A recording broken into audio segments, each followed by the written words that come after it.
आज से कुछ साल पहले जब भी मैं जनरल स्टोर पे कुछ भी सामान खरीदने जाती थी तो मेरी ट्रांजैक्शन होती थी या तो नोट से या फिर कॉइन से। एंड आज के ज़माने में अगर मैं कहीं भी सामान खरीदने जा रही हूँ, चाहे एक ग्रोसरी ठेले वाले से या फिर जनरल स्टोर पे, मैं देखती हूँ यूपीआई यूपीआई यूपीआई, हर जगह यूपीआई के ऑप्शंस अवेलेबल हैं। एंड मुझे सिर्फ अपने फ़ोन की ज़रूरत है अगर मैं कहीं भी कुछ भी सामान खरीदने जाती हूँ तो। कश्मीर से लेके कन्याकुमारी तक पूरे इंडिया में मैं अपनी पेमेंट्स एक फ़ोन से सिर्फ यूपीआई के थ्रू कर सकती हूँ। मुझे कैश लेके चलने की कोई ज़रूरत ही नहीं है। लेकिन कुछ समय पहले यूपीआई जब आ ही रहा था तो लोगों के दिमाग में काफ़ी कन्फ्यूजन था, काफ़ी डर था उसको अडेप्ट करने में। मैंने देखा है मेरे लोकल स्टोर वाले काफ़ी डरे रहते थे कि मैं इसको कैसे यूज़ करूँगा, मेरा पैसा कहाँ जाएगा। काफ़ी डाउट्स थे उनको यूपीआई को लेके। लेकिन अभी मैं देखती हूँ तो हर कोई मुझे कहता है, अरे मैम कैश क्या देना, यूपीआई कर दो, अरे पेटीएम कर दो, अरे गूगल पे कर दो। इतने ऑप्शंस अवेलेबल हैं एंड यूपीआई ने हमारा सारी ट्रांजेक्शन्स को ईजी कर दिया है। सो आप देखते होंगे पहले के टाइम पे जब भी हमें बिजली बिल या पानी का बिल भरना होता था, हमें उनके ऑफिसेस जाके 3-3 घंटे 4-4 घंटे लाइन में खड़े रहना पड़ता था, तब जाके हम बिल भर पाते थे। पूरा दिन उसमें लग जाता था और वो काफ़ी हैसल वाला काम था। काफ़ी लड़ाई झगड़े होते थे लोगों के कि तू लाइन में आगे रहेगा, मैं लाइन में आगे रहूँगा।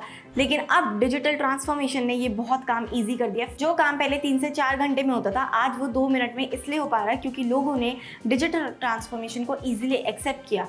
चीप इंटरनेट होने की वजह से और ईजिली एक्सेप्टेंस होने की वजह से यूपीआई को भी लोगों ने काफ़ी अच्छे से इंडिया में एक्सेप्ट किया। लेकिन ये यूपीआई है क्या एग्जैक्टली?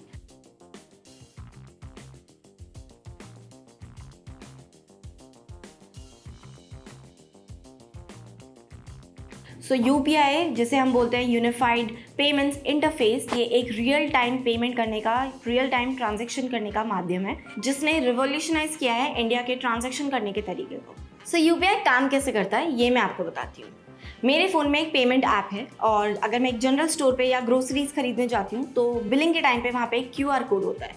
तो मैं अपनी पेमेंट ऐप से उस क्यूआर कोड को स्कैन करती हूँ और अपना एम पिन डालती हूँ and with in a few seconds मेरे बैंक अकाउंट से रिसीवर के बैंक अकाउंट में पैसे ट्रांसफ़र हो जाते हैं। It's so easy and so simple. और इसी पेमेंट ऐप के थ्रू मैं अपना क्रेडिट कार्ड बिल भी पे कर सकती हूँ, मैं इलेक्ट्रिसिटी बिल भी पे कर सकती हूँ, मैं मनी सेंड करने के साथ साथ मनी रिसीव भी कर सकती हूँ। सो ये ऑल इन ऑल मेरे सारे मनी ट्रांजैक्शंस के लिए वन ऐप वन सोल्यूशन है। एंड यूपीआई के थ्रू आप पेमेंट्स 24/7 कर सकते हो and it is completely free.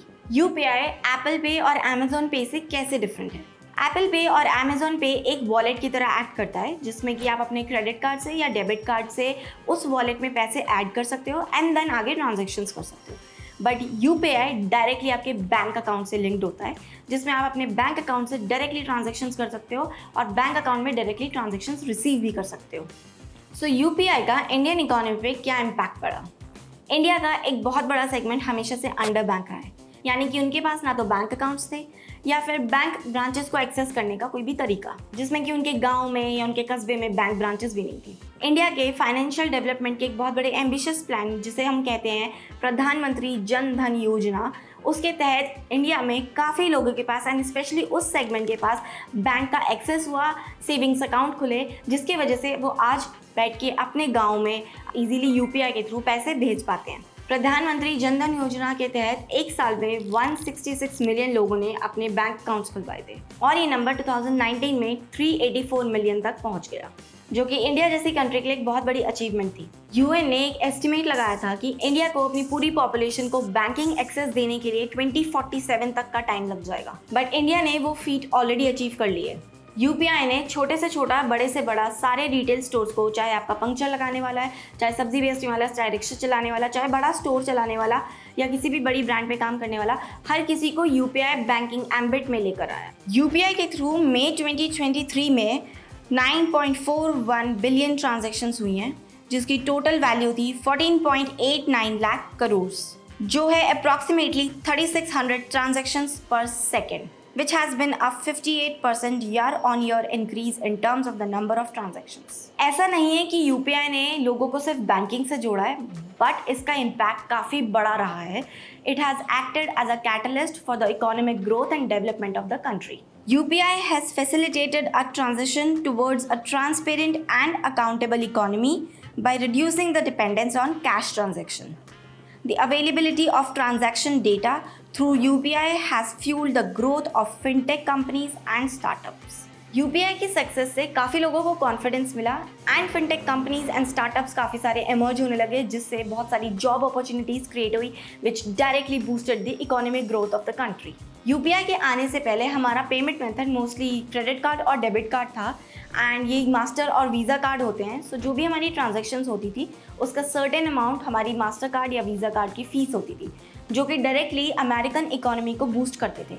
लेकिन यूपीआई आने के बाद से ये ट्रांजैक्शन फ़ीस एकदम ख़त्म हो गई, because UPI is free of cost and जितना भी पैसा है, जितना भी ट्रांजैक्शन है वो इंडियन इकोनॉमी में ही रहता है एंड उसकी हमारी डिपेंडेंसी बाहर ख़त्म हो गई।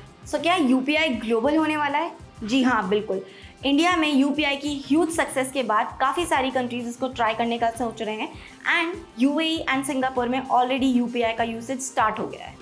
यूपीआई के आने से मर्चेंट्स को एक बहुत बड़ा फ़ायदा हुआ है, उनकी कॉस्ट बची है बिकॉज उनको क्रेडिट कार्ड की या डेबिट कार्ड की मशीन्स लगानी नहीं पड़ी and they just have to use a QR code जो कि आप प्रिंट आउट करके निकाल सकते हो and it's very cost effective. UPI has remarkably impacted the shift towards cashless transactions for all the Indians. Despite being in operation for just about 7 years, it boasts a commendable user base of 260 million out of India's 1.4 billion population. Mastercard's 2022 New Payment Index further substantiates this trend, highlighting that a staggering 93% of Indians have favored emerging cashless payment methods. In the recent year, India is leading Asia Pacific region in this digital embrace.